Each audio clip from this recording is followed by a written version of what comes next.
Pemirsa, sejumlah peristiwa hukum terjadi sepanjang tahun 2022. Beberapa yang menjadi sorotan seperti investasi bodong binary option binomo, ditangkapnya buron 8 tahun Surya Darmadi, hingga kasus pembunuhan Brigadir Yosua yang melibatkan mantan perwira tinggi Polri Verdi Sambo. Dan berikut catatan akhir tahun 2022 bidang hukum selengkapnya.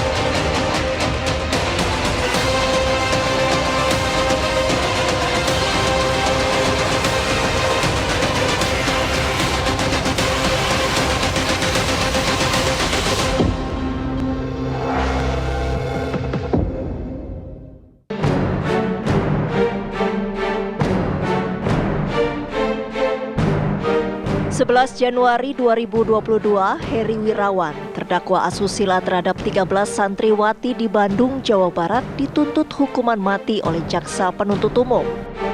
Tuntutan hukuman mati ini dinilai setimpal dengan perbuatan Heri yang didakwa memerkosa 13 santriwati hingga hamil dan melahirkan. Selain tuntutan hukuman mati, jaksa juga menuntut Heri dengan hukuman kebiri kimia, penyebaran identitas, denda hingga ganti rugi yang nilainya hampir mencapai 1 miliar rupiah. 3 bulan berselang, Senin 4 April 2022, Hakim Pengadilan Tinggi Bandung menjatuhkan vonis hukuman mati terhadap Heri. Vonis ini merupakan respon Majelis Hakim Pengadilan Tinggi Bandung yang mengabulkan hukuman mati usai Kejaksaan Tinggi Jawa Barat mengajukan banding atas putusan sebelumnya yang menghukum Heri pidana seumur hidup. Nama Muhammad Subci Azal Sani alias Beci mendadak tenar karena terus berkelit dari jeratan hukum. Kamis 13 Januari 2022, polisi mencoba melakukan penangkapan paksa dengan menerbitkan daftar pencarian orang untuk Beci. Sayang, upaya polisi berbuah penolakan. Polisi tak menyerah. Ahad 3 Juli 2022, polisi melakukan pengejaran terhadap Beci, anak petinggi pengasuh Ponpes Sidikiah Jombang, Kiai Muhammad Mukhtar Mukti yang kabur dalam penyergapan. 4 hari berselang, sekitar 600 personel gabungan kepolisian mengepung area komplek Ponpes Sidikiah di Jombang, Jawa Timur. Setelah melalui proses panjang, Beci akhirnya menyerahkan diri ke Polda Jawa Timur. Proses hukum kemudian menyatakan bila Beci terbukti sah melakukan pencabulan terhadap santriwati di Jombang, Jawa Timur. Kamis 17 November 2022, Pengadilan Negeri Surabaya menjatuhkan hukuman 7 tahun penjara terhadap Beci. Awal Februari 2022, investasi bodong bertajuk binary option binomo mencuat. Pembawa platform yang disebut-sebut berasal dari Rusia masuk ke Indonesia ini adalah Brian Edgar Nababan. Sepintas, platform yang ditengarai menggunakan skema money games tersebut menjanjikan untung berlipat. Namun, faktanya banyak korban yang kemudian buntung karena rugi besar. Dalam perjalanannya, Brian Edgar merekrut influencer Fakar Suhartami Pratama alias Fakarich, dan kemudian menggandeng Indra Kesuma alias Indra Kents, termasuk Indra Salmanan sebagai afiliator. Badan Pengawas Perdagangan Berjangka Komoditi atau Bapepti pun memasukkan binomo dalam daftar investasi bodong karena tidak terdaftar dan berizin. Proses hukum kemudian menjatuhkan vonis 10 tahun penjara untuk Indra Kents pada 15 November 2022. Indra Kents dinyatakan bersalah melakukan tindak pidana pencucian uang dan menyebarkan berita bohong serta penyesatan. Vonis ini lebih ringan daripada tuntutan jaksa penuntut umum yang sebelumnya menuntut Indra Kents dengan hukuman 15 tahun penjara. 1 bulan berselang, yakni 15 Desember 2022, giliran Doni Salmanan divonis hukuman 4 tahun penjara. Vonis ini jauh lebih ringan dari tuntutan jaksa penuntut umum, yakni 13 tahun penjara di Pengadilan Negeri Bale, Bandung, Jawa Barat. 18 Maret 2022, dua polisi terdakwa pembunuhan Laskar FPI yakni Ibda M. Yusmin Ohorela dan Bribtu Fikri Ramadan divonis bebas oleh Majelis Hakim Pengadilan Negeri Jakarta Selatan. Pembunuhan ini terjadi pada akhir 2020 lampau. Keduanya dinilai bersalah sebagaimana dakwaan jaksa penuntut umum, namun tidak dapat dijatuhi pidana karena alasan pembenaran dan pemaaf.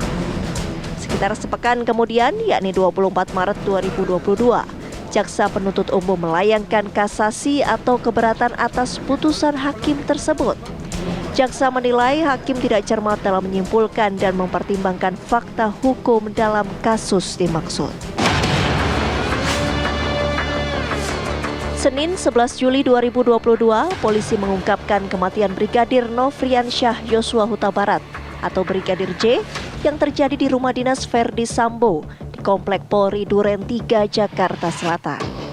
Kala itu Verdi Sambo menjabat sebagai Kepala Divisi Profesi dan Pengamanan Polri dengan pangkat Bintang 2. Terkait kematian Yosua disebutkan, Yosua tewas dalam insiden saling tembak dengan Barada Richard Eliezer atau Baradae karena Yosua dituding melakukan pelecehan terhadap istri Sambo, Putri Chandrawati. Seiring bergulirnya waktu, satu persatu tabir yang menutupi misteri kematian Yosua tersingkap. Disebutkan sejak awal pihak keluarga Yosua sudah mencium gelagat tak beres. Ketika itu pihak keluarga diminta menjemput sendiri jenazah Yosua di bandara. Selain itu, pihak keluarga juga dilarang membuka peti jenazah Yosua.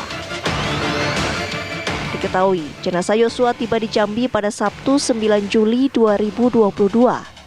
Sehari kemudian dimakamkan. Sedangkan kasus ini terekspos ke publik pada 11 Juli 2022. Rabu, 27 Juli 2022, makam Yosua di TPU Sungai Bahar Unit 1 Kabupaten Muaro Jambi dibongkar.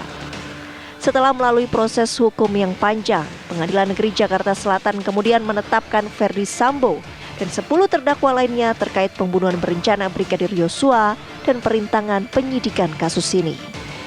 Hingga kini proses hukum kasus ini masih bergulir.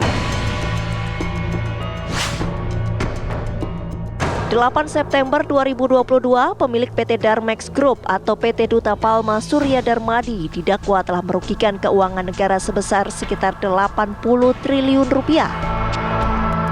Kasus yang membelit Surya yakni dugaan tindak pidana korupsi dalam kegiatan usaha perkebunan kelapa sawit dan tindak pidana pencucian uang. Diduga, Surya melakukan tindak pidana bersama-sama dengan Bupati Indragiri Hulu periode 1999-2008, Raja Tamsir Rahman, sejak 2004 hingga 2022. Sebelum diringkus, Surya merupakan buron selama 8 tahun demi mengelak dari proses hukum di Indonesia. 22 September 2022, Kejaksaan Agung menetapkan Mischa Hasnaini Muin sebagai tersangka kasus korupsi dan penyelewengan dana PT Waskita Beton Precast, salah satu anak perusahaan PT Waskita Karya pada 2016 hingga 2020 lalu. Ditengarai akibat perbuatan Hasnaini tersebut, negara tekor hingga 2,5 triliun rupiah. Hasnaini yang dijuluki wanita emas ini bahkan sempat meronta dan berteriak saat digelandang masuk ke mobil penahanan usai keluar dari gedung bundar Kejaksaan Agung demi menghindari proses hukum. Sebelumnya, Hasnaini yang pernah maju di Pilkada Tangerang Selatan pada 2010 silam ini juga sempat berdalih sakit dan minta untuk dirawat. Namun hasil pemeriksaan kemudian tegas menyatakan kesehatan Hasnaini baik-baik saja dan memungkinkan menjalani proses hukum.